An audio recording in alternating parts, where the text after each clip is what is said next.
Só concluindo aqui essa introdução, essas cadeias elas podem ser classificadas em homogêneas e heterogêneas. Vamos ver o seguinte: uma cadeia homogênea é quando ela apresenta uma sequência de átomos de carbono. Então, por exemplo, se aqui você tem uma sequência, essa sequência ela não foi atrapalhada, nós temos aqui uma cadeia homogênea. Se aparecer um átomo entre carbonos, ou seja, que atrapalha a sequência, a cadeia ela passa a ser heterogênea. Então, cadeia homogênea apresenta uma sequência de átomos de carbonos. Cadeia heterogênea, ela apresenta um elemento que atrapalha, ou seja, é um heteroátomo. Esse elemento que atrapalha a cadeia, né, ou seja, uma cadeia heterogênea, é chamado de heteroátomo. Por exemplo, aqui nessa estrutura C,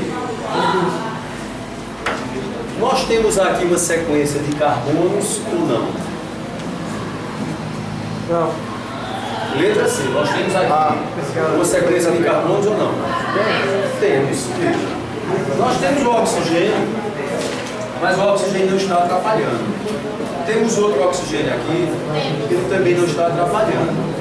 O nitrogênio não está atrapalhando. Então, essa cadeia ela é homogênea, essa cadeia ela é heterogênea, apresenta um heteroátomo, ou seja, um elemento entre carbonos, e aqui nós temos uma cadeia homogênea. Aqui só tem carbono e hidrogênio para essa estrutura, é um hidrocarboneto. Aqui a função já é um éter, isso, né, no caso, funções nós vamos ver mais na frente. Então, o que caracteriza essa cadeia? Ela é uma cadeia homogênea.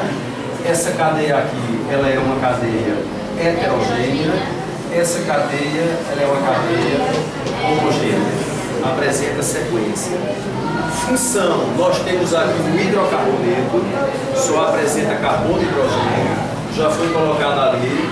Essa função é um éter, oxigênio entre carbonos é o que caracteriza um éter, e quando o composto apresentar na extremidade dupla O ou H é o que caracteriza um ácido, quando ele apresentar NH2 é o que caracteriza uma amina.